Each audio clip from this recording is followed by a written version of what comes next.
ఇక కామారెడ్డిలో కుండపోత వర్షం పడుతూనే ఉంది. ఉదయం నుంచి గ్యాప్ ఇవ్వకుండా వర్షం కుమ్ముతుంది. దీంతో పలు కాలనీలు నీట మునిగాయి. కామారెడ్డి జిల్లా వ్యాప్తంగా కురుస్తున్న భారీ వర్షం, వరదలపై పూర్తి సమాచారం మా ప్రతినిధి రవీందర్ అందిస్తారు.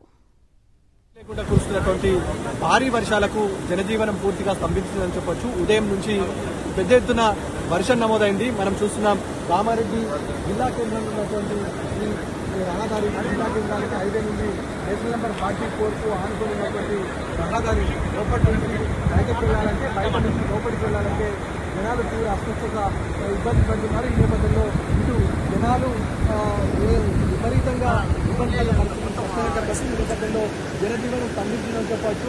ఎడతెరిపి లేకుండా కురుస్తున్నటువంటి భారీ వర్షాలకు కామారెడ్డి జిల్లాలోని పలు గ్రామాలు ఇప్పటికే జనదిబ్బందులు మనం చూస్తున్న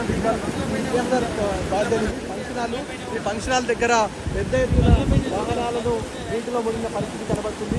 ఈ నేపథ్యంలో 2 వాహనాలు మాత్రమే మనకి ఈఎస్ఆర్ గార్డెన్ పరిసర ప్రాంతంలో కనబడుతున్నాయి. సుదూర ప్రాంతంలో ఉన్నటువంటి ఒక భవనం పైన ఒక వ్యక్తులు సహాయం కోసం వెయిట్ చేస్తున్న పరిస్థితి కనబడుతుంది. మమ్మల్ని కాపాడండి అని అర్ధనాదాలు వినిపిస్తున్న పరిస్థితి. ఇక పైన ఉన్నటువంటి బిల్డింగ్ పైన కూడా కొంతమంది ఉన్నారు. ఈ నేపథ్యంలో వరద ప్రభావం విపరీతంగా ఉండడంతో బిల్డింగ్ పైన ఎక్కి వాళ్ళు సహాయం కోసం ఎదురు చూస్తున్న పరిస్థితి కనబడుతుంది. దాదాపుగా 8 నుంచి 9 ఫీట్ల నీరు రోడ్డుపై ప్రవాహంతో ఇబ్బంది పడుతున్నారు జనాలు. ఇటు దిగువ ప్రాంతాలు ఉన్నటువంటి లోతట్టు ప్రాంతాలు ఉన్నటువంటి కామారెడ్డి జిల్లా కేంద్రానికి ఆడుకున్నటువంటి అనేక ప్రాంతాలు అశోక్ నగర్, విద్యానగర్తో పాటు ఎన్జిఓస్ కాలనీతో పూర్తి స్థాయిలో ఇళ్లలోకి నీరు చేరాయి. అటు కల్కి నగర్ పరిస్థితి కూడా అత్యంత దారుణంగా ఉంది. కలెక్టరేట్ సమీపంలో ఉన్నటువంటి ఇందిరానగర్లో కూడా పరిస్థితి అదే విధంగా ఉంది. ఇక అటు జిల్లా వ్యాప్త విషయానికి వస్తే జిల్లాలో ఉన్నటువంటి అది నిజాం సాగర్ పక్కనే ఉన్నటువంటి కెనాల్ కానుకొని ఉన్నటువంటి గ్రామాలు ఏవైతే ఉన్నాయో గ్రామాల్లో కూడా పూర్తిగా జల దిగ్బంధంలో ఉన్నాయని చెప్పవచ్చు. ఈ నేపథ్యంలో పెద్ద ఎత్తున వరద నీరు ఒకేసారి ఇటు ఇళ్లలోకి చేరడంతో జనాలు తీవ్ర ఇబ్బందులు పడుతున్న పరిస్థితి స్పష్టంగా కనబడుతుంది. ఈ నేపథ్యంలో సహాయక చర్యల కొరకు అనేక మంది ఎదురు చూస్తున్న పరిస్థితి కనబడుతుంది.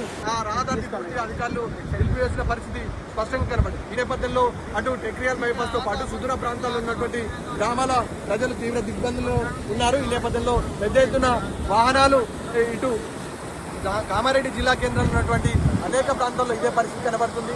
ఇటు అమరవీరుల స్తూపం నుంచి అటు సుదూర ప్రాంతాలకు వెళ్ళడానికి ఎవరైతే జనాలు ఉన్నారో పూర్తిగా అత్యవసరమైతే తప్ప బయటకు రావద్దని ఇప్పటికే పోలీస్ శాఖ హెచ్చరించిన పరిస్థితి స్పష్టంగా కనబడుతుంది. ఈ నేపథ్యంలో వర్షాలు విపరీతంగా ఉన్న నేపథ్యంలో రేపు విద్యా సంస్థలు హాలిడే ప్రకటించింది, ఆఫీసులు కూడా హాలిడే ప్రకటించింది.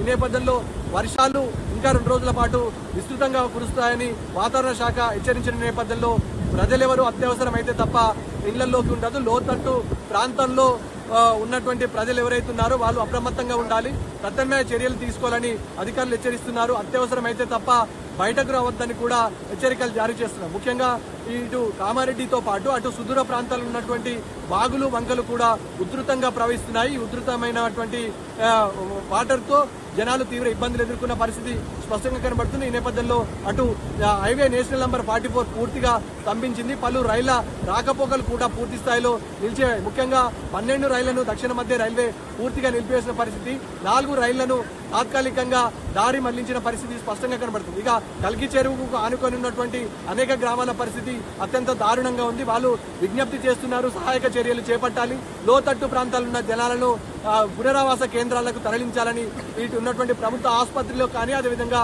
ఇటు ఎక్కడైతే ప్రభుత్వ భవనాలు ఉన్నా వాటికి ప్రత్యామ్నాయ చర్యలు చేపట్టాలని కోరుకున్న పరిస్థితి కనబడుతుంది. ఇక రైల్వే విషయానికి వస్తే తాత్కాలికంగా 12 రైళ్లను ఇప్పటి వరకు రద్దు చేసినట్టుగా దక్షిణ మధ్య రైల్వే చెప్పడం జరిగింది. మరికొద్ది గంటల్లో వాతావరణ శాఖ హెచ్చరికలు చేసింది. ఇక మళ్లీ వర్షపాతం అత్యధిక నమోదవుతుంది, కుండపోత వర్షం కురుస్తుందని చెప్పిన నేపథ్యంలో ప్రజలంతా అప్రమత్తంగా ఉండాలని అధికారులు సూచన చేసిన సందర్భం స్పష్టంగా కనబడుతుంది. ఇక ఇటు తలమల్ల దగ్గర బిక్కనూరు నుంచి అటు నిజామాబాద్ వెళ్లే రహదారి ఏదైతే రైల్వే ట్రాక్ ఉందో ఆ ట్రాక్ కూడా పూర్తిగా దెబ్బతిన్నది. ఈ నేపథ్యంలో వాటికి సహాయక చర్యలు చేపట్టిన పరిస్థితి కనబడుతుంది. ముఖ్యంగా ఇటు కామారెడ్డి జిల్లా కేంద్రంతో పాటు సుదూర ప్రాంతాల్లో ఉన్నటువంటి జనాలు అంతా ఉక్కిరిబిక్కిరి అవుతున్న పరిస్థితి కనబడుతుంది, ఇబ్బంది పడుతున్న పరిస్థితి చోటు చేసుకుంది. వర్షపాతం ఇదే విధంగా కొనసాగితే మరింతగా ఇబ్బంది తలెత్తే పరిస్థితి కనబడుతుంది. Vote studio. ఇక కామారెడ్డిలో కుండపోత వర్షం పడుతూనే ఉంది. దీంతో పలు కాలనీలు నీట మునిగాయి. టెక్రియాల్ వద్ద డబుల్ బెడ్రూమ్ ఇల్లు జల దిగ్బంధంలో చిక్కుకున్నాయి. బిక్కనూరు మండలం తలమట్ల వద్ద రైలు పట్టాలపై నుంచి వరద ఉధృతంగా ప్రవహిస్తోంది. ఇక వరద నీటికి రైల్వే ట్రాక్ కొట్టుకుపోయింది. పట్టాలు నీటిపై తేలి ఆడుతున్నాయి. అప్రమత్తమైన రైల్వే అధికారులు నిజామాబాద్ సికింద్రాబాద్ రూట్లో రైళ్ల రాకపోకలను నిలిపివేశారు. కామారెడ్డి హైదరాబాద్ జాతీయ రహదారిపై నుంచి వరద నీరు ప్రవహిస్తుండటంతో మూసివేశారు. కామారెడ్డి ఎల్లారెడ్డి ప్రధాన రహదారిపై లక్ష్మపూర్ గ్రామం వద్ద రోడ్డు కోతకు గురై ట్రాఫిక్ తీవ్రంగా స్తంభించింది.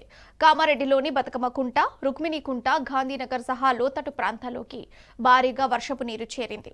దోమకొండ, బిక్కనూర్, బీబీపేట్, మాచారెడ్డి, తాడ్వాయ్, రాజంపేట్ తదితర మండలాల్లో వరి పంట నీట మునిగింది. బిక్కనూర్ మండల శివార్లోని 44వ జాతీయ రహదారిపై భారీగా వరద చేరి రాకపోకలు స్తంభించాయి. కామారెడ్డి, సరంపల్లి, హైదరాబాద్ రోడ్డు వరద ప్రమాదకరంగా ప్రవహిస్తోంది.